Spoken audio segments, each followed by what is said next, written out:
हमारी आजादी, अशफाक वाली आजादी, वो गांधी वाली आजादी, वो बिस्मिल वाली आजादी, जरा जोर से बोलो आजादी, जरा ऊंचा बोलो आजादी, अरे जो हमको भटकाएगा चूर चूर हो जाएगा। हमारी एकता जिंदाबाद जिंदाबाद, जिंदाबाद।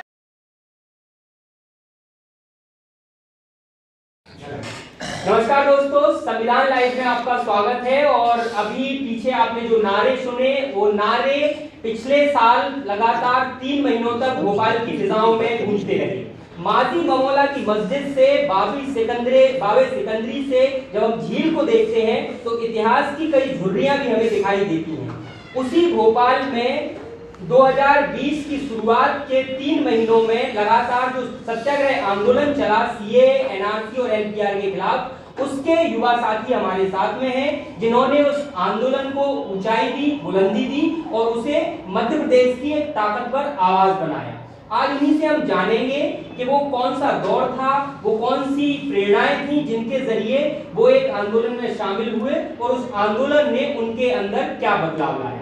हमारे साथ में है आज औरंगजेब आजम, जो कि पेशे से इंजीनियर हैं और इन दिनों एजुकेशन पर काम कर रहे हैं, बच्चों को पढ़ा रहे हैं वो एक नए तरह से। हमारे साथ में सिकंदर हैं। सिकंदर कलाकार हैं और कलाकार होने के साथ साथ वो अपने आप को विभिन्न मोर्चों पर परखते भी रहते हैं। सत्याग्रह आंदोलन में उनकी बड़ी भूमिका रही है। दानिश खान जी हैं हमारे साथ। दानिश खान मौजूदा दौर में अभी भीम आर्मी से जुड़े हुए हैं और वो भीम आर्मी के भोपाल संभाग के अध्यक्ष हैं, लेकिन साथ ही वो उस परंपरा से आते हैं जो भोपाल की रवायत भी है और भोपाल की तहजीब भी है। दानिश अभी एक जो बड़ा काम कर रहे हैं वो है खास करके जो दलित तबका है, आदिवासी तबका है और मुस्लिम तबका है, इन सबके बीच में किस तरह का गठबंधन हो, किस तरह के जोड़ हो और जो दूरियां आ गई हैं, एक धार्मिक दूरी भी है और सामाजिक दूरी भी है, उसको कैसे पाटने का काम किया जाए, इस पर वो काम कर रहे हैं। हमारे साथ में यूसुफ हैं। यूसुफ वो व्यक्ति हैं जिन्होंने पूरे सत्याग्रह आंदोलन को एक धार देने में अपनी आवाज से, अपनी जहनियत से एक नई दिशा दी है। नारे तो उन्होंने लगाई हैं, साथ ही जब भी तकरीर का समय आया है तो उन्होंने अपनी तकरीरों से आवाम को उत्तेजित करने का काम किया है। हमारे साथ में फहीम भाई हैं, जो कि पर्दे के पीछे रहते हुए, कभी वो मंच पर दिखाई नहीं देते, कभी वो सामने नहीं आते, लेकिन पर्दे के पीछे रहते हुए कोई आंदोलन कैसे हो, उसके लिए कैसे जमीन मुहैया कराई जाए, कहाँ मीटिंग हो सकती है, कहाँ लोग ज्यादा खड़े हो सकते हैं जो कि किसी आंदोलन को महफूज रख सकते हैं, उसे संवार सकते हैं, वो साथी हमारे साथ में हैं। साथ ही उमर हैं, जो भोपाल के उस अवाम का रिप्रेजेंटेशन करते हैं जो कि तहजीब के साथ में पढ़ लिख कर आगे बढ़कर अपने समाज को एक दायरे में खड़ा करके और मजबूती देने की कोशिश कर रहे हैं। सत्याग्रह आंदोलन में उमर भाई 24 घंटे किसी न किसी काम में व्यस्त रहते थे, चाहे वो मंच का काम हो, मंच के पीछे का काम हो, किसी को खाना भिजवाना है से लेकर दही कहाँ लगेगी से लेकर कहाँ पर लोग खड़े होंगे तक के काम उमर भाई देखते थे और इस पूरी टीम के साथ मिलकर काम करते थे। हमारे साथ में याशिर जी हैं। याशिर भाई उन युवाओं में से हैं जिन्होंने जो भोपाल में 15-16 ग्रुप काम कर रहे थे और जब अयोध्या का मसला चल रहा था, मॉब लिंचिंग और कश्मीर में 370 हटा दी गई थी, उसके बाद तमाम तरह के प्रदर्शन हो रहे थे, उसके बाद कुछ युवाओं का 10-12 युवाओं ने मिलकर कई बार बैठ के करके सबको एकजुट किया और 1 तारीख से जो सत्याग्रह शुरू हुआ उसमें इन सारे युवाओं के साथ में याशिर भाई महत्वपूर्ण भूमिका में थे। उसके आंदोलन के टेंट लगने से लेके उसमें कौन आएगा व्यक्ति और कब क्या भाषण होगा तक की जिम्मेदारी याशिर भाई ने उठाई। हमारे साथ में आमिर जैद हैं, जो कि अगर नहीं होते, अगर इनको सत्याग्रह आंदोलन से हटा दिया जाए तो शायद सत्याग्रह आंदोलन की वो शख्सियत ना होती जो कि आज है। इन्होंने किसी व्यक्ति का ऑटो अगर पुलिस ने पकड़ लिया है उससे लेकर के किसी ने खाना खाया है या नहीं और रात में कौन रुकने वाला है और सुबह के क्या मसले हैं उनकी लिस्टिंग से लेकर उनको कैसे अंजाम दिया जाना है, इस तरह के काम किए हैं। तो ये एक वो प्रतिनिधि समूह है हमारे साथ में जिसने सत्याग्रह आंदोलन से लेके अभी तक के भोपाल को बहुत करीब से देखा है। हम इन साथियों से जानने की कोशिश करेंगे कि किसी समाज में आंदोलन की जरूरत क्यों होती है और वो निजी तौर पे इनके जीवन में क्या असर डालता है। तो मैं सबसे पहले औरंगजेब भाई आप ही से शुरू करूंगा। आप बताइए कि इस सत्याग्रह आंदोलन की जरूरत क्यों पड़ी थी और इस आंदोलन ने अभी आपके जीवन में, मैं सिर्फ व्यक्तिगत रूप से आपकी बात करूंगा, कि क्या जोड़ा या क्या घटाया आपके जीवन। मैं अगर बात करूं आंदोलन की, तो किसी भी एक तबके की बात करते हैं, आंदोलन ज़रूरी क्यों है। अगर मैं अपनी बात करता हूं, जैसे आपने सवाल किया निजी मेरे जीवन में पर्सनल लाइफ में, तो मुझे इससे पहले CNRC का आंदोलन के पहले किसी चीज़ की इतनी गहरी नॉलेज, गहरा एकदम पता नहीं था। एक तो ये कि आंदोलन क्या होता है वो गहरा पता नहीं था, सिर्फ हम लोगों ने किताबों में पढ़ा था कि फलाना समय में एक रिवॉल्यूशन हुआ, एक क्रांति हुई, वो किताबों तक सीमित रहती है। वो क्रांति कैसे होती है, क्यों होती है, उन सब की जानकारी हमको जब हम गए आंदोलन में उसके बाद ही पता लगा। और सबसे बेहतरीन बात ये है कि वो ज़रूरी क्यों होती है, वक्त के हिसाब से जो चेंजेस आते हैं वो ज़रूरी क्यों होती है। तो जब हम गए उसके पहले हमें कुछ भी नहीं पता था। प्लस में जो साथी हमारे मिले उनसे चर्चा करके ये पता चला कि जो इनको पता है वो हमें ये बता रहे हैं, जो हमको पता है वो हम इनको बता रहे हैं। तो इससे जो आपस की जो नॉलेज थी, जो जानकारियाँ थी, वो फिर बढ़ी, फिर समझ बढ़ी तो समझ में आया कि यार हम तो सिर्फ एक फील्ड में जा रहे हैं, दूसरे फील्ड में भी क्रांति की ज़रूरत है, तीसरे फील्ड में भी क्रांति की ज़रूरत है। तो उस तरह से एक पूरा बड़ा समूह हुआ, तो हमने दूसरे तीसरे फील्ड में काम करना शुरू किया। तो इस तरह से पता मतलब धीरे धीरे वो आगे होता गया।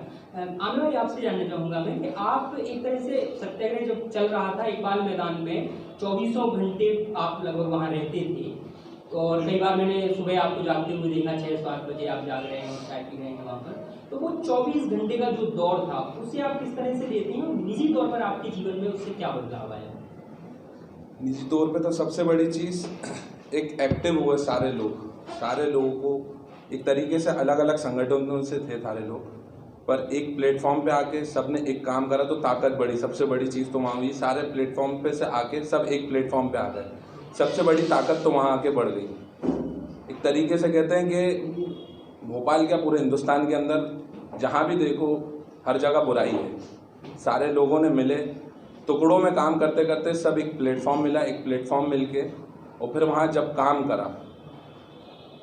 आज 3 महीने रहा हूँगा मैं लगभग वहाँ पर, सभी लोग 3 महीने के लगभग वहाँ रहे।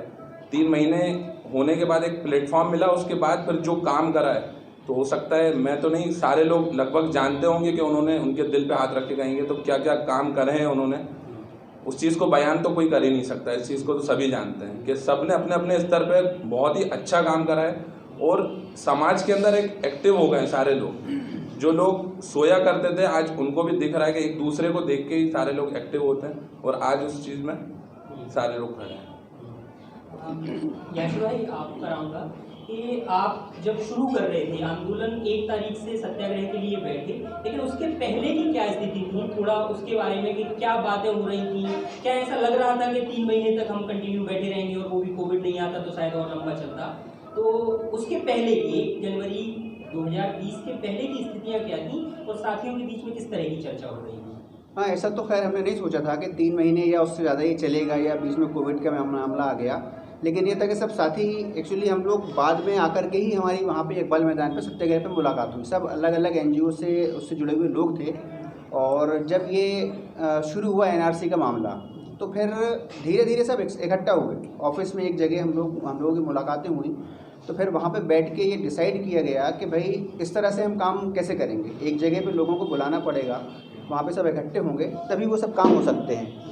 तो ये फिर डिसाइड किया कि ठीक है हम 1 तारीख से इकबाल मैदान पे अपना टेंट लगाएंगे, सत्याग्रह वहाँ पे शुरू करेंगे। तो फिर वहाँ पे सबसे बातें हुई, सब डिसाइड करने के बाद फिर इकबाल मैदान पे आकर के हम बैठे।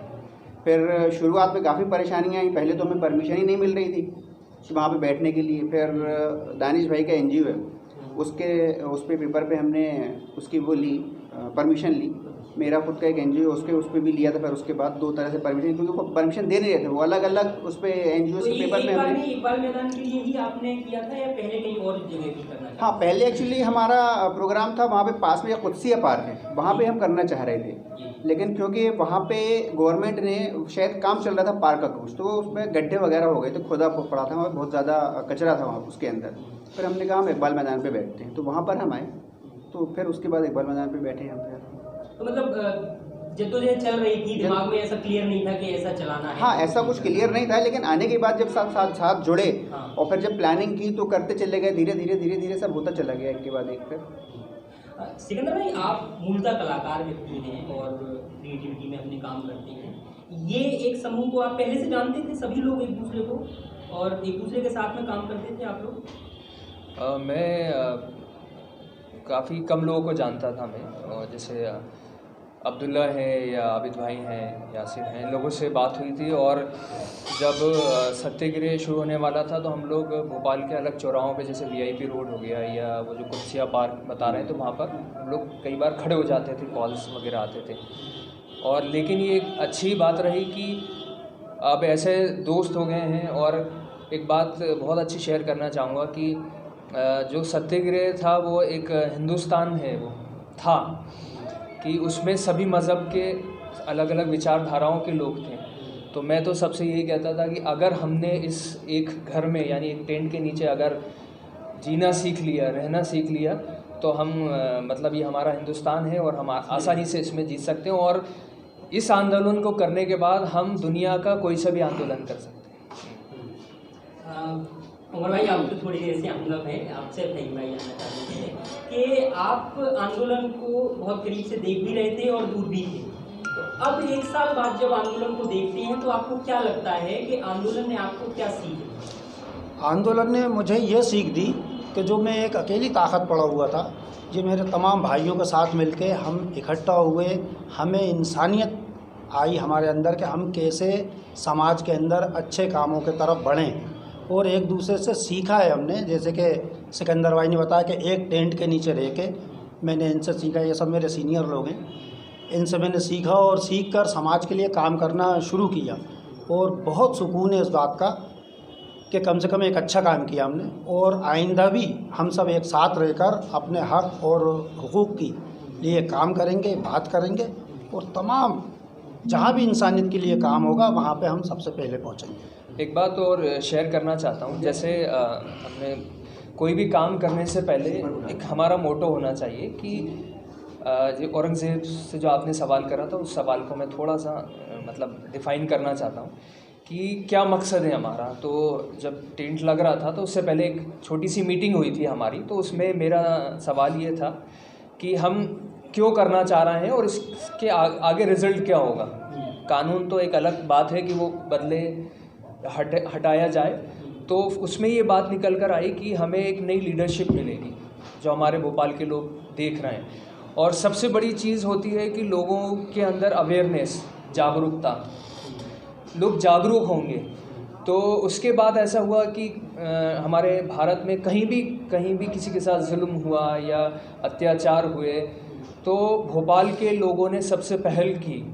और ये एक इतिहास भी बना कि कहीं जुल्म हुआ, कहीं किसी के साथ कुछ अत्याचार हुआ तो सबसे पहले भोपाल के नौजवानों ने, बुज़ुर्गों ने आकर प्रोटेस्ट किया। तो इस आंदोलन करने से कई लीडर्स मिले हैं, आप देख सकते हैं, और भी कई लीडर्स बने। और ये आंदोलन किसी एक का नहीं है ना हम लोग का, इसमें बहुत लोगों का इन्वॉल्वमेंट है, सभी धर्म के, जाति के लोगों का। और लोगों के अंदर अवेयरनेस आई। अवेयरनेस ऐसे आई कि भोपाल शहर कैपिटल, लेकिन भोपाल शहर के अतराफ़ के जो आसपास के जो ज़िले हैं और भी अगर आप चले जाइए तो वहाँ भी एक हवा चली। लोग यहाँ पर आते थे सीखने के लिए और चीज़ें लेकर जाते थे और वहाँ पर जाके ये प्रोटेस्ट चालू होता था। यहाँ के लोग जाते थे, उन्हें जाके गाइड करते थे, तो काफ़ी फ़ायदा हुआ इससे। और अब ऐसा होने लगा है कि अब जो भी आंदोलन होते हैं तो एक यानी कि कहेंगे कि एक वो जो आंदोलन था वो मदर है, तो उससे हम लोग सीखते आप मेरे ख्याल से सभी लीडर्स हैं, आप कोई भी जाके एक बड़ा सा आंदोलन हम लोग कर सकते हैं, जुल्म अत्याचार के खिलाफ आवाज़ उठा सकते हैं। उमर भाई, अब मैं आपके मूल सवाल की तरफ लौटूंगा कि आप जो देख रहे थे चीज़ों को, बहुत सिलसिलेवार ढंग से आंदोलन चल रहा था, लेकिन उसके पीछे कुछ लोग थे जो कि चीज़ों को ठीक कर रहे थे, कुछ झगड़े भी होते थे, शाम में मीटिंग्स होती थी। ये किस तरह से होता था? पूरा आपने 3 महीने के दौर को देखा तो चल रहा था जो सब कुछ, मंच पे कुछ दिखता था, लेकिन उसके पीछे भी एक बड़ी ताकतें थी और कई लोग थे जो मंच पर दिखते भी नहीं थे, वो लोग भी मदद कर रहे थे। और ये कैसे होता चला गया? क्या ऐसा आपने सोचा था या फिर लोग जुड़ते गए और उनका हम जुड़ते चले गए और उनसे काम होता गया आगे? किस तरह हुआ ये? सबसे पहले तो मैं ये बताना चाहूँगा कि इस आंदोलन से फ़ायदा क्या हुआ। जी, इस आंदोलन से ये फ़ायदा हुआ कि अपने मुल्क से मोहब्बत सीखी हमने, कि देखते हैं कि कोई इंसान जॉब करता है, वो अपनी सैलरी लेता है तो काम करता है, लेकिन इससे अपने मुल्क से मोहब्बत बनी। क्यों? क्योंकि सबका अपना ही पैसा लगा, अपनी ही जान लगी और अपना ही माल लगा, और देखा कि अपने देश को कैसे बचाना है। और आंदोलन CA NRC के अगेंस्ट में था, लेकिन बच्चों को पढ़ाना और पेंटिंग्स और ये सारी चीज़ें, एक सारी सोच, एक अच्छी, सब लोग मिल के बैठे और इस सोच को तैयार किया। तो इसी तरीके से जब ये सत्याग्रह चल रहा था तो दूसरी ताकतें भी लगी हुई थी पीछे के ख़त्म की जाए। अपने आके वो खुद बाहर से लोग आते थे जो इधर किसी की बात करते थे, फिर उधर किसी की बात करते थे, लेकिन अल्हम्दुलिल्लाह सब लोग बैठ जाते थे और वो बाद में सॉर्ट आउट हो जाता था। आंदोलन 3 महीने चला। 3 महीने आंदोलन चलने में सबसे बड़ा भोपाल को भी ये फ़ायदा हुआ है कि यहाँ पर खिदमत गुजार लोग मिले, हर धर्म के, हर मज़हब के। और सबसे बड़ी बात यह है कि लॉकडाउन के अंदर भी सत्याग्रह की टीम, क्या है वो सत्याग्रह में सुनने वाले लोग थे, क्या है वो बोलने वाले लोग थे, क्या है वो झाड़ू देने वाले लोग थे, या पर्दे के पीछे थे या पर्दे के सामने थे, लेकिन उन सब ने भोपाल में जब ये लॉकडाउन हुआ तो शेर की तरह काम करा। और धारा 370 जिस वक्त हटी थी तो गदर हुआ था, कश्मीरियों पे मुसीबत आई थी, तो उस टाइम सब अलग अलग तंजीम काम कर रही थी। तो ये जो सत्याग्रह की सोच जो शुरू हुई वो धारा 370 के बाद से हुई कि सब ने इन कश्मीरियों की फ़िक्र करना स्टार्ट की। और जब किसी ने किसी का रेंट दिया, किसी ने किसी को अपने घर तक पहुंचाया, किसी ने उनके घर वालों से बात कराई, कुछ लोग कश्मीर जाके बात करने गए, तो ये भोपाल के अंदर फ़िल्टर होते हुए आके लोग 50-60 लोग मिले और जिनकी सोच एक थी। कश्मीर को हम लोग जैसे हिंदुस्तान का हिस्सा मानते रहेंगे। जब वो हमारे हिंदुस्तानी भाई यहाँ परेशान थे, जब परेशान होने के बाद उनके पास खाने को नहीं था, रहने को नहीं था, बहुत ज़्यादा परेशान थे, बात करने को भी नहीं था, तो उस वक़्त जब सब जो लोग उनकी मदद कर रहा था तो वही लोग फिर सब आपस में मीटिंग करते गए, कुछ लोग वहाँ से मिले और जुड़ गए। नया एक्सपीरियंस रहा कि जैसे आंदोलन हमने किया तो हमारे बड़ों ने भी आंदोलन किया था, लेकिन उसमें हमें एक नया एक्सपीरियंस ये मिला कि हमारी लड़ाई हमारे वालों से थी। अगर वो अंग्रेज़ से पिटे थे तो कोई बड़ी बात नहीं थी, अगर उन पे अंग्रेज़ों ने लड़ चलाए तो कोई बड़ी बात नहीं थी, लेकिन हम पे जो वार हो रहा था हमारे वालों से हो रहा था, तो उससे और हम मजबूत बने। क्योंकि अक्सर देखते थे कि आंदोलन को ख़राब करने वाले भी हमारे लोग। ये आंदोलन सिर्फ यही था कि इस मुल्क से मोहब्बत करना और इस मुल्क के लोगों को भी मोहब्बत करना, जो हमारे हैं वो हमारे पास रहें, हम दूसरी जगह क्यों भेजें। जी यूसुफ भाई, आपसे मैं जानना चाहूँगा क्योंकि आप बहुत आगे बढ़कर काम यहाँ तो कर ही रहे थे और प्रदेश के अलग अलग हिस्सों में भी आप गए, जहाँ तक मुझे जानकारी है, और वहाँ पर आंदोलन को देखा कैसे हो रहा है। तो एक तरह से एक आग लगना शुरू हुई और फिर वो तमाम जगहों पर फैली, दिलों में वो जज्बा बना। ये पूरा अगर नहीं होता, वो आंदोलन अगर नहीं होता, आप क्या खामी देखते हैं कि क्या कमी रहती है अभी की जिंदगियाँ जो हैं हम लोगों की, उसमें क्या कमी रहता है अगर उस आंदोलन से ना जुड़ते? अगर उस आंदोलन से नहीं जुड़ते तो ये समझो कि हमारा वजूद नहीं था, वो हमारे वजूद की लड़ाई थी। चुन चुन के एक बाग से चंद फूलों को उठाकर फेंक देना और एक ही कलर के फूल जमा करना बाग के अंदर, तो वो बाग नहीं रहता। बाग तभी बनता है जब उसके अंदर तमाम तरह के फूल हों, और ख़ास फूल के कलर को आप उठा के फेंक दो तो वो बर्दाश्त तो नहीं होगा। एक चिंगारी लगी थी शाहीन बाग में, वो चिंगारी पूरे मुल्क में कैसे फैले, उसके लिए हमने मेहनत की, लोगों को जगाया कि ये क्यों ज़रूरी है। जो जाग नहीं पाते थे उनके दरवाजे पे जाके दस्तक दी कि इसके क्या फ़ायदे हैं, क्या नुकसान हैं। जब उनको बात समझ में आई तो एक आंदोलन बहुत बड़ा रूप लिया। अगर ये कोरोना जैसी बीमारी नहीं आती तो हम वापस करवा देते ख़ात्मे को, क्योंकि हम हटने वाले नहीं थे। ये जो यहाँ पर बंधे हैं ना, ये सर पे बंधे थे, आ गए थे तैयार होकर। आने वाले वक्त में जब ज़रूरत पड़ेगी तब भी खड़े होंगे, क्योंकि हम डरने वाले तो हैं नहीं। डरते तो सिर्फ रब से हैं, उसके अलावा दुनिया की कोई ताकत नहीं डरा मैं सकती। उसी बात को फिर से पूछना चाहूँगा कि क्या कमी रह गई थी, मतलब जो कमी रहती अगर ये आंदोलन में जो लोग नहीं खड़े थे और अभी की जो दुनिया है उसमें क्या जोड़ा आंदोलन, जिसे उमर भाई कह रहे थे कि वो एक मुल्क से मोहब्बत की भी लड़ाई थी और एक दूसरे को करीब लाने की लड़ाई थी, सभी साथियों ने कहा। आपको अपने निजी तौर पे क्या लगता है कि उस आंदोलन ने हमारी ज़िंदगी में क्या किया? उस आंदोलन ने हमारी ज़िंदगी के अंदर इसकी मोहब्बत जगा दी साहब। हम नहीं वाकिफ़ थे इससे, पता ही नहीं था ये किताब क्या है और इसमें क्या लिखा हुआ है, कौन से अल्फाज हमारे साथ हैं और कौन से अल्फाज हमारे ख़िलाफ़ हैं। उसने हमें पढ़ना सिखाया, उसने हमें बताया कि आंदोलन क्यों कर रहे हैं हम, क्यों हमारे ख़िलाफ़ ये जा रहे हैं और हमको किस तरह से निकलना है। अगर कोई आपकी तरफ सिर्फ़ एक समाज के नज़रिए से देखता है और उंगली उठाता है, तो ये किताब बताती है कि मुट्ठी है, एक उंगली अलहदा नहीं हो सकती, ये पंच बनेगी और ये मुट्ठी जब बन जाएगी तो हमारे मुखालिफ को भी पड़ेगी, क्योंकि ताकत हो जाएंगे ना। उस आंदोलन के अंदर तमाम हिंदू, मुस्लिम, सिख, ईसाई, जितनी भी जात होती हैं सारी की सारी आ गई थी। मैं आपसे स्पेसिफिक ये पूछना चाहूँगा कि सत्याग्रह मूवमेंट जो भोपाल में हुआ था वो होने और उसके पहले का दानिश और उसके बाद के दानिश में क्या फ़र्क है? सचिन भाई, सबसे पहली चीज़ तो ये है कि आंदोलन से पहले हम अपनी जो एक नॉर्मल ज़िंदगी थी, जो मशगूलियात होती हैं, परिवार की जिम्मेदारी, एजुकेशन, हम उसमें उलझे हुए थे। मगर जब ये हालात देश में बनना शुरू हुए तो कहीं ना कहीं एक पीड़ा थी और मेरे हिसाब से ये सब जो लोग यहाँ बैठे हैं सबको कहीं ना कहीं एक ठेस पहुँचती थी कि यार ये क्या हो रहा है, ये गलत हो रहा है। क्योंकि हमारे देश की जनता ने लोकतंत्र को छोड़कर धर्म के आधार पर एक सरकार चुनी थी और उसका खामियाजा चाहे वो नोटबंदी से शुरू हो और आज तक हम देख रहे हैं कि ये दमनकारी नीतियाँ बढ़ती चली जा रही हैं। तो हमें एक तकलीफ़ होती थी, दर्द महसूस होता था, क्योंकि मैं एक बिज़नेसमैन हूँ, नोटबंदी में बहुत ज़्यादा नुकसान हुआ। तो वहाँ से हम चले, मगर जब एक आंदोलन में आए और ये एनआरसी का मामला आया तो कहीं ना कहीं हमें लगा कि ये अब बहुत हो चुका, अब हमें मतलब ये है कि मैदान में उतरना चाहिए। और वहाँ से फिर ये है कि हम चले, कुछ सहयोग बनते चले गए। सबसे पहले मैं यासर भाई से मिला, फिर वहाँ पे हमने बैठ के कुछ प्लानिंग्स की, फिर एक आंदोलन स्टार्ट हुआ वहाँ और सब भाई जुड़ते चले गए। सिकंदर मियाँ और यूसुफ भाई तो क्या है कि मेरे क्लासमेट रहे हैं, पुराने दोस्त हैं, मगर ये और बाकी जो लोग मिले और एक अच्छी सोच वाले मिले तो काफ़ी कुछ हमें सीखने को मिला। सबसे बड़ी चीज़ कि जो एक गुमनामी की या एक गुमराही की ज़िंदगी हम जी रहे थे, उससे वो हमारी नींद से हम जागे कि आज देश को जिस दिशा में ले जाने की कोशिश की जा रही है, अगर यही हालात चलते रहे तो हमारे आने वाले जो देश का मुस्तकबिल है, हमारे आने वाले जो भविष्य है, उनके भविष्य को ख़तरा था।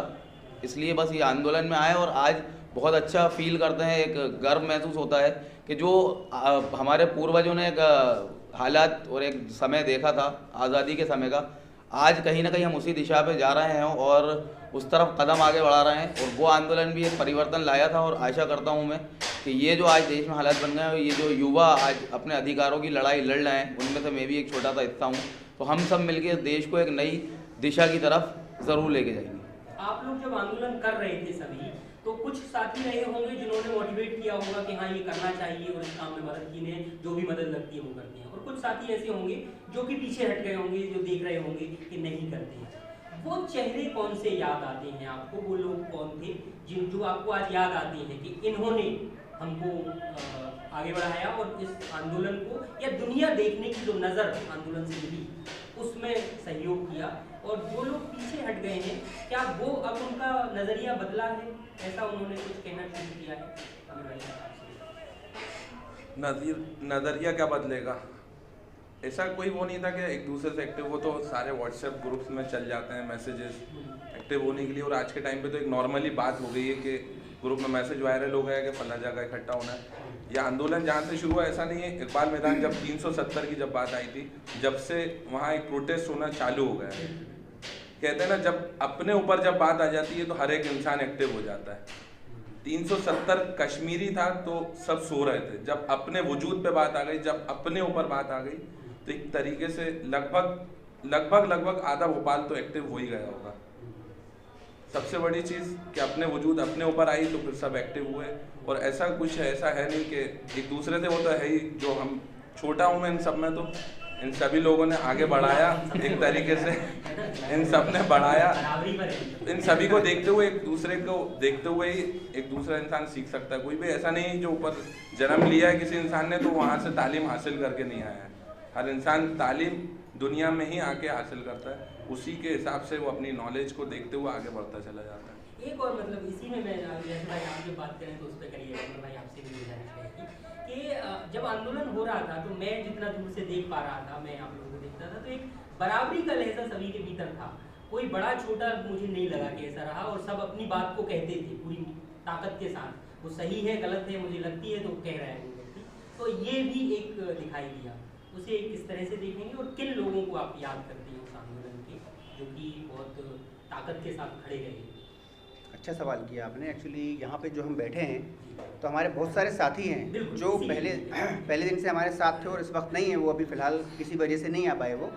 तो जैसे आबिद भाई हैं, जावेद बेग हैं, या जावेद ख़ान हैं, और भी कुछ नाम है मुझे याद नहीं आ रहा, बहुत सारे नाम हैं। शोएब हाशमी हैं, हाँ शोएब हाशमी हैं, और अनवर भाई हैं, हाँ। नवेद, इनाम हुसैन नवेद हमारे बड़े अच्छे इंसान हैं, उनसे आप शायद मुलाकात हुई होगी आपकी। हमारे विजय भाई हैं, और सैफ भाई हैं, नदीम हैं, राजा भाई जिनसी वाले, और बहुत सारे नाम हैं। ऐसे ही अगर आप फीमेल में जाएंगे तो बहुत बड़ी टीम थी, बहुत अच्छी टीम थी। उनके भी नाम मुझे याद नहीं, लेकिन बहुत अच्छा काम किया उन्होंने सबने मिलके, मतलब हाँ ज़रूर उनसे बात करिएगा। तो काफ़ी लोग हैं, और ये सब लोग थे जिन्होंने इस सत्याग्रह को खड़ा किया था, तो उनको हम भूल नहीं सकते। हमारे पहले दिन के साथी हैं सब, वो सभी इतिहास में दर्ज। हाँ ये सारे लोग। उमर भाई, आप जो देख रहे थे जिन साथियों ने काम किया, और लेकिन फिर क्या वजह रही इसकी भी कि वो कोरोना में सभी लोग साथ में काम कर रहे थे, वो अपने अपने सिरों पर मेरे ख्याल से 22 से 25 किचन सत्याग्रह के साथियों से जुड़े हुए थे, सीधे तौर पर जुड़े हुए थे। इतने बड़े ग्रुप ने काम किया, और फिर उसके बीच में किस तरह के सवाल हैं? क्या इस ग्रुप का एक साथ आने की आप क्या संभावनाएं देखते हैं? जब भी कुछ मुसीबत होती है, जब इकट्ठा होना होता है तो सब इकट्ठा हो जाते हैं। सब अलग अलग तंजीम और एनजीओ के लोग थे, तो सबका कॉन्सेप्ट अलग चलता है, किसी का एजुकेशन का, किसी का ब्लड डोनेट का, तो सब अपने कामों में मसरूफ़ हो जाते हैं। लेकिन जब वक्त आता है इकट्ठा होने का तो सब इकट्ठा हो जाते हैं, और अब आंदोलन से हट के वैसे मिलना मुलाना भी हो जाता है, घूमना फिरना भी साथ हो जाता है, तो वो कोई मसला नहीं है, सब साथ ही हैं अभी भी।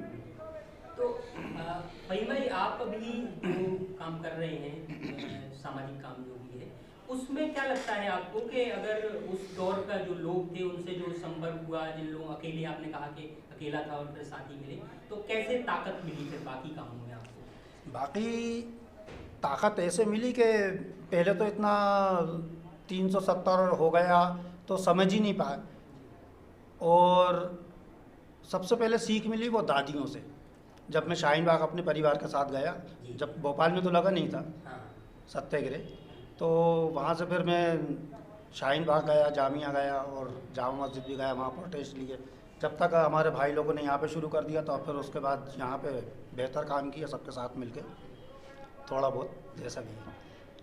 अब 370 हो गई, 3 तलाक हो गई, और माम लिंचिंग हो गई, तो ये जो जुल्म ज़्यादती, इनके लिए हम सबको मिलके आवाज़ तो उठाना थी ना, क्योंकि आज मेरी बारी है, कल आपकी है, परसों उनकी है। तो जितनी जल्दी हम ये समझ लेंगे उतना हम सब फ़ायदे में रहेंगे। और आज मैं बड़ा इस बात के लिए खुश हूँ कि कम से कम हम सब ने समझ लिया है कि हम सबको एक रहना है और नेक रहना है।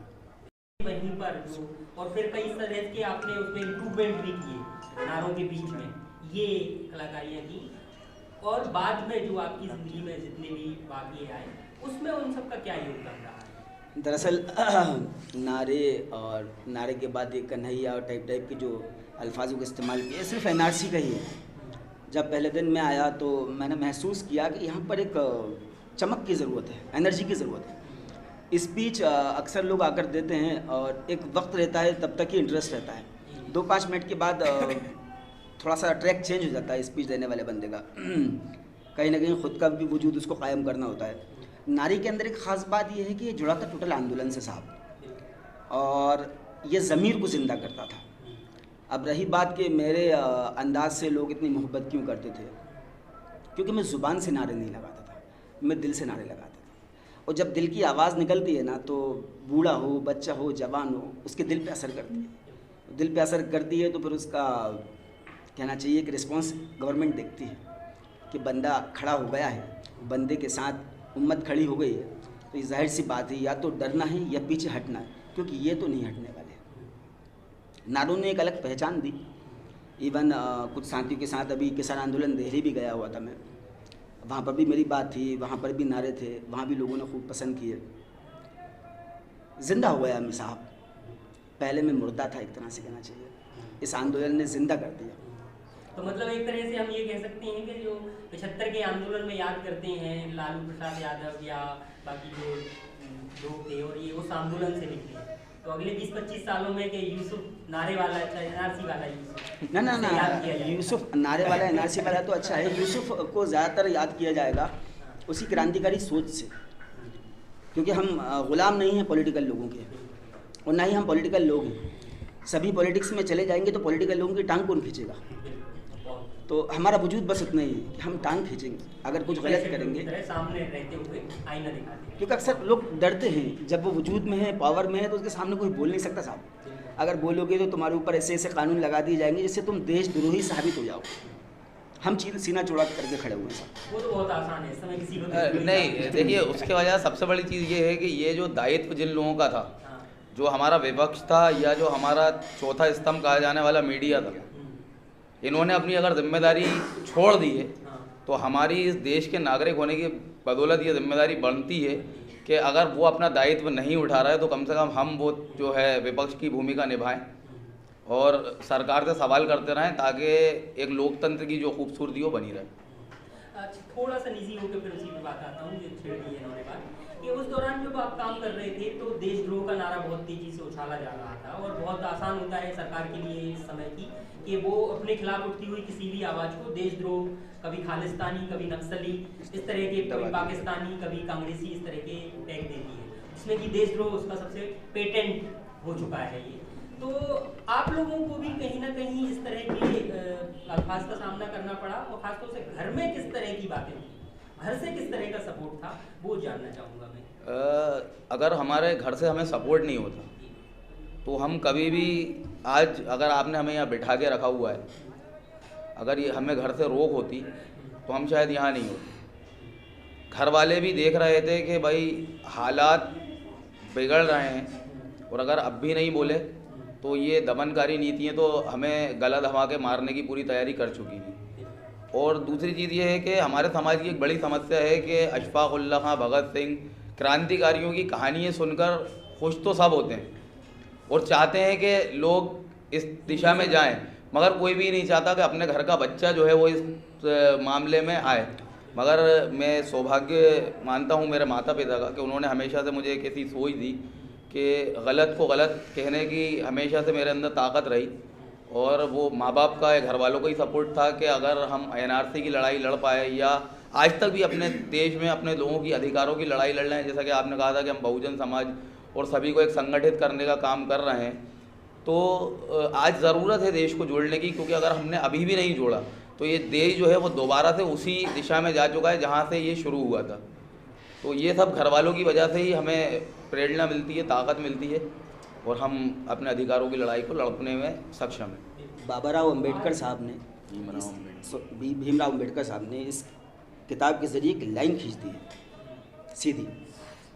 अब इस लाइन के ट्रैक से आप राइट जाओगे तो वो गलत है, इस ट्रैक से लेफ़्ट जाओगे तो वो गलत है। अगर आप राइट जाओगे तो हम आपको राइट पे खड़े मिलेंगे, अगर आप लेफ़्ट जाओगे तो हम भी वहाँ खड़े मिलेंगे, और आप ट्रैक पे अगर सीधे चल रहा हो तो हम आपके पीछे चल रहे हैं। सबसे बड़ी तो मतलब समस्या आज ये है कि जो ये देश का बहुजन था, मूल निवासी था, यानी कि एसटी, एससी, ओबीसी और माइनॉरिटी, आज उनको समाज में हटा के बिल्कुल एक तरफ कर दिया गया है, और कहा जाता है कि साहब वो थर्ड फ्रंट।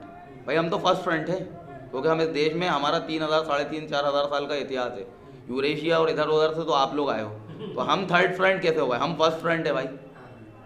तो ये मतलब हमें तकलीफ होती है, कोई हमें थर्ड फ्रेंड के नाम से पुकारता है, हम फर्स्ट फ्रेंड थे, हैं और रहेंगे। अभी मैं आखिरी दौर में इस बात में आप लोगों से एक बात चाहूँगा, मुझे लगता है कि आप CA/NRC के बाद इतने लोग एक साथ कितनी बार बैठ चुके हैं? मिलते रहते हैं समय समय पे, इकट्ठा सब लोग नहीं हो पाते, मगर हाँ फिर भी कुछ गैदरिंग हमारे दोस्त करते हैं। जैसे हमारे भी सिकंदर भाई ने, उमर भाई, इन लोगों ने एक अच्छा प्रयास किया था। एक पार्टी क्या है कि मतलब खाते पीते रहते हैं ना तो दोस्ती मजबूत रहती है। हाँ अच्छा, उसके अलावा क्या है कि आंदोलन के दौरान कई सारे मतभेद भी हुए और मैं मतभेद को अच्छा मानता हूँ। मतभेद होना कोई बुरी बात नहीं है, ये जीवित होने की निशानी है, ये मैं मानता हूँ। मगर जब बात एक दस्तरखान की आती है तो उस पर हम सब एक है, ये बहुत खुशी की बात है। अच्छा, दानिश भाई की बात में मैं एक बात और जोड़ता हूँ कि घर वालों से कैसे सपोर्ट है, जैसे आपने सवाल किया तो हमारे घर से एक फ़ायदा ये हुआ कि हमारे नाना जो है वो फ्रीडम फाइटर है, स्वतंत्रता सेनानी। तो जब भी हमारे घर से कॉल आता था कभी कभी शुरुआत में, तुम कहाँ जा रहे हो और क्या आंदोलन कर रहे हो, तो हम अम्मी को एक बात कहा करते थे कि अम्मा अपने अब्बा से क्यों नहीं कहा कि वो चले जाए, वो घर पे रह जाए। फिर उनके फिर आवाज़ ही बंद हो जाती थी, फिर अपन आप लोगों में से कोई एक दूसरे से कोई सवाल पूछना चाहता है, कोई निजी या सामाजिक? सिकंदर भाई आपसे पूछना चाहेंगे? मैं आपसे ही पूछना चाहता हूँ। हाँ, मैं आपसे सवाल पूछना चाहता हूँ कि आपने इतने आंदोलन किए हैं, तो ये जो NRC का जो आंदोलन है तो इसमें और उसमें क्या समानता है और क्या असमानता है? पहली बात तो मैं अपने बारे में एक ही अफवाह, मैंने बहुत आंदोलन किए हैं, मैं बहुत छोटा पुर्जा रहा हूँ, कई बार मैं आंदोलनों के करीब तक रहा हूँ। जैसे CA/NRC में भी मैं सीधे सक्रिय नहीं था, करीब से था और देख रहा था और मैं उससे ऊर्जा ले रहा था।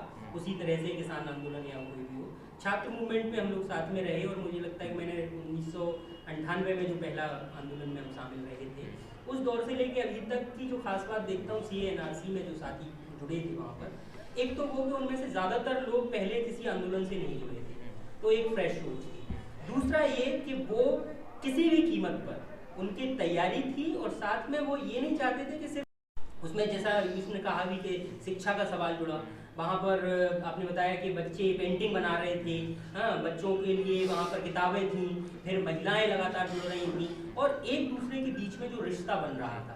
आपसे मेरी पर्सनल बातचीत हुई है, उसमें कहा भी है कि मुझे इतने अच्छे दोस्त शायद वहाँ नहीं मिलते जो कि अगर मैं अरेरा कॉलोनी में ही बैठा रहता तो वहाँ पे आने से तो जो ये गेट टुगेदर हुआ वो इस आंदोलन की खूबसूरती थी। इस आंदोलन का जहाँ तक मैं देख पाता हूँ एक और बड़ा फ़ायदा हुआ।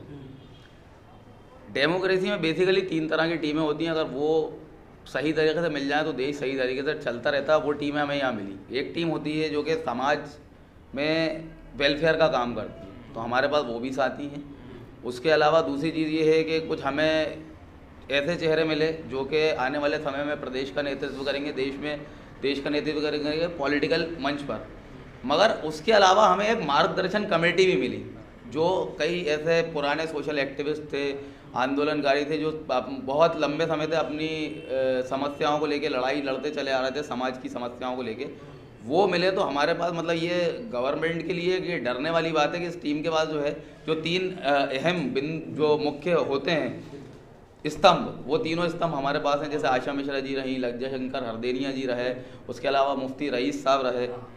तो और उसके अलावा सबसे बड़ी चीज़ ये है कि बाग की, जैसे यूसुफ भाई ने कहा था कि खूबसूरती अलग अलग फूलों से होती है, कि वो शेर है कि चमन में इख्तिलाफ और रंगो बू से बात बनती है, हम ही हम हैं तो क्या हम हैं, तुम ही तुम हो तो क्या तुम हो।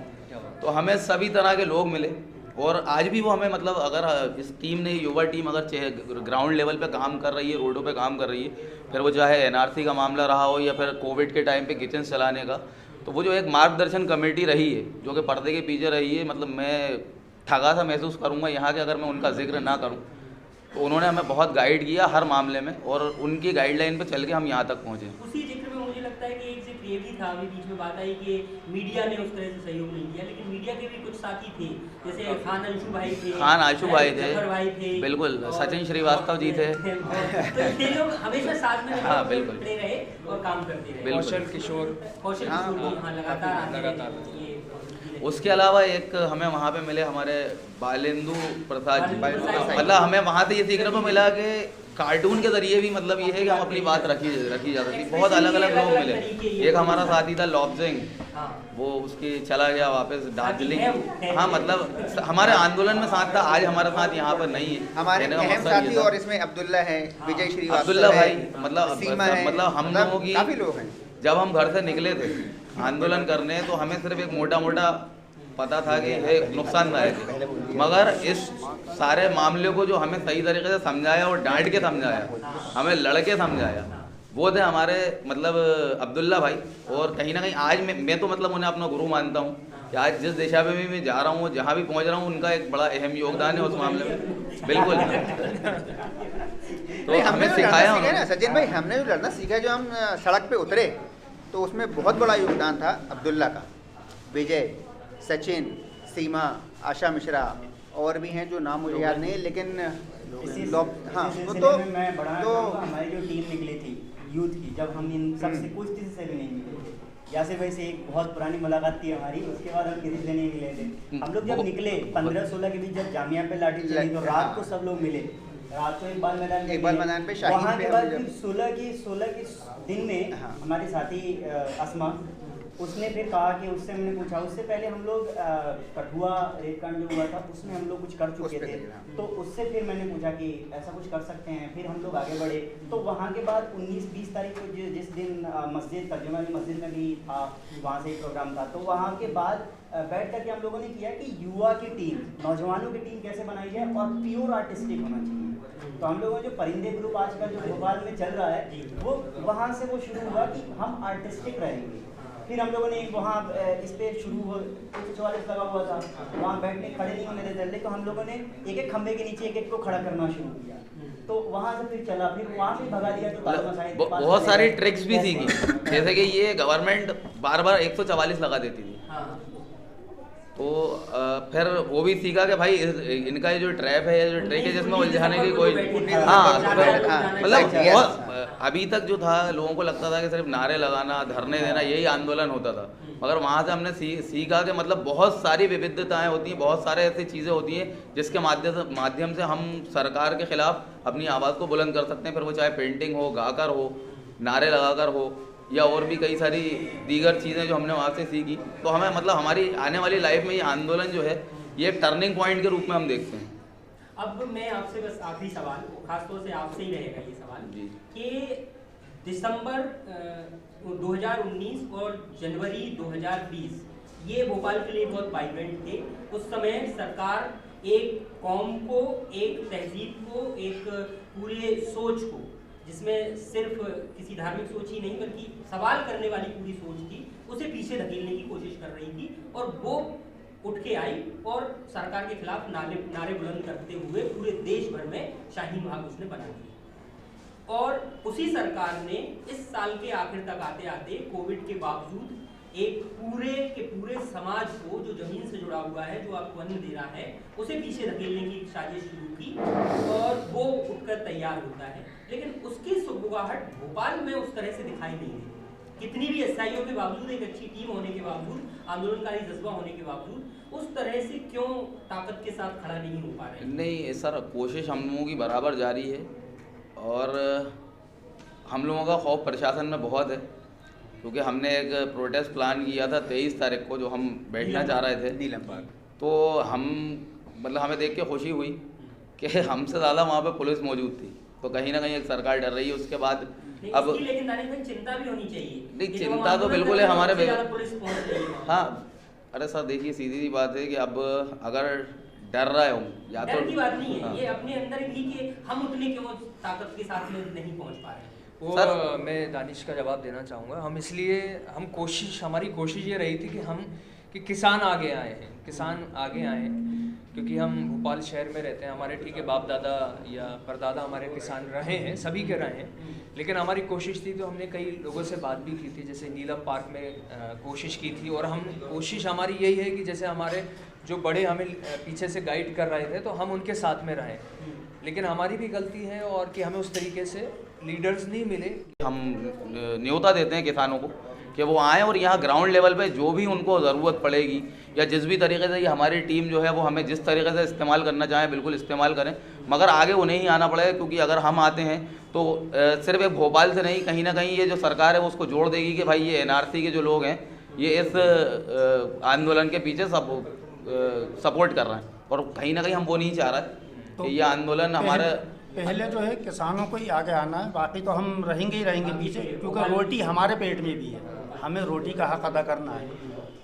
जय जवान जय किसान हम सभी लोग बोलते हैं, लेकिन सामने उन्हें आना है। वैसे कोशिशें किसानों ने करी, लेकिन सरकार जो है उन्हें डरा देती है, भगा देती है। अभी भोपाल में ही 2 घटनाएं आपके जहन में होगी, कोशिश तो की थी करोद मंडी के सामने वहाँ पे टेंट लगा करके, हाँ लोगों ने सबसे बड़ी चीज़ ये है कि इस गवर्नमेंट की खूबी ये है, क्योंकि ये इतनी डरी हुई गवर्नमेंट है कि दिन के उजाले में कुछ नहीं करती। ये जाके रात के उजाले में ही आज तक, मतलब आप इनका 7 साल का रिकॉर्ड उठा के देखें, जितनी भी दमनकारी नीति लेके आए ये रात में ही लेके आए। तो यहाँ पे भी मंडी में के यहाँ पे एक प्रयास किया गया, हमारे कुछ साथियों ने जोड़ा, उसके अलावा किसानों में भी गए, जिसमें अहम योगदान हमारे अब्दुल्ला भाई और विजय भाई का रहा कि गांव-गांव गए, जाके बात करी। हम लोगों की ये जिम्मेदारी थी कि जो ग्राउंड लेवल पे ज़रूरियात होती हैं, टेंट, लाइट, पानी वगैरह, ये हमारी जिम्मेदारी थी। मगर बस बात वही आई कि फिर वो रातों रात 2 दिन वो मामला चला, और जब इनको डर लगने लगा कि ऐसा नहीं है राजधानी है और ये हम जैसे चेहरे वहाँ नज़र आने लगे, तो रातों रात जब वहाँ हम लोग मौजूद नहीं थे, कुछ हमारे साथी जो किसान वहाँ सो रहे थे, तो रातों रात जाके उनको मतलब बलपूर्वक हटा दिया गया। सबसे बड़ी इसके अंदर एक वजह जो मेरे को समझ में आई वो ये थी कि अवेयरनेस की कमी। जो नेगेटिव अवेयरनेस थी वो जी न्यूज़ और रिपब्लिक वाली न्यूज़ के ज़रिए उन तक पहुंच गई कि ये तो फ़ायदे का सौदा है, किसान बिला वजह में परेशान हैं, और ये नक्सलियों का, सरदारों का, कांग्रेसियों का, खालिस्तानियों का आंदोलन है। उसने NRC वालों का, उसने इस तरह से पेश कर दिया। अब जब इस तरह से पेश कर दिया तो जो गांव का बाशिंदा है वो जाहिर सी बात है, सीधा सज्जन आदमी होता है, सुलझा हुआ होता है, उसको वो जो चित्र दिखाया उस पर उसने भरोसा कर लिया। हम लोग एक्चुअल कंडीशन उनको नहीं दिखा पाए, जिस कंडीशन को हमको दिखाना चाहिए था वो हम ना दिखा पाए। हम दिखाने जाते हैं तो हमको इस तरह से वॉच किया जाता है जैसे कि हम देशद्रोही हैं, हमको पकड़ के बिठा दिया जाता है, हमको डरा दिया जाता है कि नहीं ये तुम क्यों बोल रहे हो, आप भी एक स्तंभ हैं, आप भी एक मीडिया फैमिली से हैं, आपको भी कहना चाहिए कि हक और सच्चाई वाली बातों को दिखाने का फ़र्ज़ है। तो आपसे ही मैं गुजारिश करता हूँ कि कुछ इस तरह से एक प्रोग्राम बनाया जाए जिसके ज़रिए हम उस आवाम तक पहुँच पाएँ जो आवाम इस कानून को अपने फेवर में समझ रही है, जबकि हकीकतन इससे नुकसान है। कुछ लोग NRC के वक्त में इस कानून को इस तरह से समझ रहे थे कि नहीं हम तो सेफ हैं, हमें कोई परेशानी नहीं है, मगर जब देखा कि लाखों लोग आसाम के अंदर आ गए तब उनको भी एहसास हुआ कि यार ये तो परेशानी है। उसके बाद किसानों पे परेशानी आ गई, उसके बाद एजुकेशन सेक्टर पे आ गई। तो एक मुद्दे के ऊपर अगर इंसान ना कमज़ोर पड़ रहा है तो हम सबको चाहिए कि पूरा परिवार उसके साथ खड़ा हो जाए ताकि गैर हमारे मज़े ना लूटें। उस वक्त हम अंग्रेज़ों से लड़ रहे थे, इस वक्त हम अंग्रेज़ों के साथ देने वालों से लड़ रहे हैं। नहीं हैं तो वही लोग सभी। मतलब मुझे लगता है कि जब देश में मतलब दमन होता है तो क्रांति उत्पन्न होती है, और जब क्रांति उत्पन्न होती है तो देश बदलता है। तो ये सरकार के लिए हम शुक्रगुजार हैं, क्योंकि हम भी मतलब मैंने जैसा बोला कि अपनी ज़िंदगियों में मशगूल थे, मगर अगर कोई दमनकारी नीतियाँ ना लेके आते तो शायद हम भी अवेयर नहीं होते। वैसे दिल्ली भी एक प्रतिनिधि मंडल गया था हमारी टीम का, और वहाँ पर जाके किसानों को हमने समर्थन पत्र भी दिया है, और जो शहीद हुए हैं तो उनको एक श्रद्धांजलि भी हम लोगों ने की है, और उनसे कहा भी है कि अगर आपको मध्य प्रदेश और भोपाल से अगर कुछ भी आपको समर्थन चाहिए या कुछ सहयोग चाहिए तो हम पूरी तरीके से तैयार हैं। जैसे कोई आंदोलन स्टार्ट होता है तो शुरू के 5-6 दिन भीड़ नहीं होती, कितनी ही कोशिश कर लें।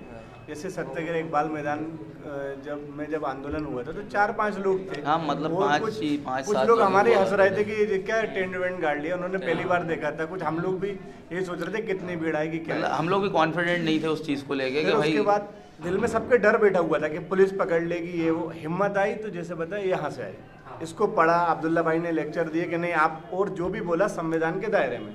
तो जब बोला कि उसके खिलाफ प्रेशर, हम लोग पे प्रेशर तो बहुत डला। अभी भी जो करोद पर आंदोलन था, ये बात की हम गारंटी दिलाते हैं आपके चैनल के माध्यम से कि अगर 10 दिन हम टिक जाते हैं तो फिर कोई उठा भी नहीं पाता। शुरू में क्या ये लोग डराते हैं और इनका काम ही है डराना, किसी न किसी के नाम लेके इसको उठा लेना, उसको उठा लेना। इसके अलावा ये भी चीज़ रही, नहीं सचिन भाई, इसके लिए एक चीज़ और भी रही कि जो फिर जब हमने आंदोलन किया तो ये गवर्नमेंट ने लोगों को गांव-गांव जाके डराया बाकायदा प्रशासन के माध्यम से, और जो कोई लोग निकले तो उनको शहर के आसपास रोक दिया गया, इसलिए वो भी यहाँ भोपाल नहीं पहुँच पाए। एक ये भी वजह रही वो उस आंदोलन को कमज़ोर होने की। ऐसा नहीं है कि जनता अवेयर नहीं है, भाई सोशल नेटवर्क से सभी जुड़े हुए हैं, और जब चोट लगती है अपने को तो दर्द अपने को होता है। और सचिन भाई, माहौल नहीं समझ पाएंगे इस वक्त कि आंदोलन में भीड़ कैसे आएगी या कम कैसे आएगी। आप आज के टाइम देखते हैं कि एक पार्टी है जिसका वहाँ वजूद ही नहीं है, पूरे लोग उसको गालियाँ बक रहे हैं, पूरे लोग उसको उस जगह से मार रहे हैं, लेकिन जब रिजल्ट आता है तो वो जीत के आ जाता है। तो कहीं ना कहीं वो पूरा प्री प्लान काम है।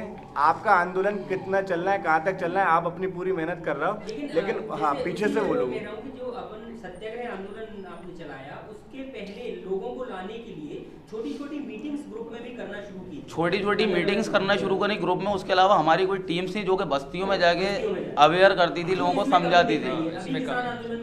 बिल्कुल, आंदोलन जो है सिर्फ कमज़ोर इसलिए पड़ रहा है, बस आपके चैनल के माध्यम से कह रहा हूँ कि टोटल मीडिया बिक चुकी है हिंदुस्तान की। जब हमारे लोग दो लोग जाके बस्ती में जब कानून के और बिल का बताते हैं तो लोगों को अवेयरनेस आती है और वो आ जाते हैं, लेकिन उस चीज़ को न्यूज़ वाले ऐसा दिखाते हैं जैसे कि उनके फेवर की है। जिस दिन अगर ये एक दिन के अंदर सच्चाई दिखा दें इन बिलों की, पूरे हिंदुस्तान में हर जगह ट्रेंड आज भी गड़ जाएगा इनके खिलाफ। नहीं, और उसके अलावा हम इस 26 तारीख का भी इंतज़ार कर रहे थे कि हमारे देश का जो अन्नदाता है वो किस दिशा में जाता है, और आज उन्होंने हमें एक दिशा दे दी है। तो मतलब आपको भरोसा दिला देंगे बहुत जल्दी ये टीम जो है कि कुछ ऐतिहासिक भोपाल में भी करके ज़रूर दिखाएगी। आप सभी का बहुत बहुत शुक्रिया। असल में हमारी कोशिश वही थी कि एक साल पीछे के उस दौर में एक बार फिर झांका जाए, जिससे हम सब ने ताकत दी है और जो हम सबको मिलाने का भी एक तंतु बना है, एक जोड़ने का तंतु बना। हम लोग कल भी जिंदा थे, आज भी हैं और इंशाल्लाह आगे भी जिंदा नहीं, और रुके थे, झुके नहीं है। बिल्कुल, ये पैगाम है गवर्नमेंट के लिए। ये जो बात है कि भारत में जितने भी आंदोलन हुए हैं उनकी एक खासियत रही है कि उन आंदोलनों का एक सिरा किसी दूसरे आंदोलन तक जुड़ता है। जैसे कि अभी बात शुरू हुई 370 से भोपाल में एक घबराहट शुरू हुई और जो सत्याग्रह में तब्दील हुई, और उसके बाद कोविड से होते हुए किसान आंदोलन तक उसकी जड़ें दिखाई देती हैं। ये साथ ही अभी किसान आंदोलन से भी जुड़े हुए हैं। आप सभी का बहुत बहुत शुक्रिया, आप लोगों ने इतना समय दिया।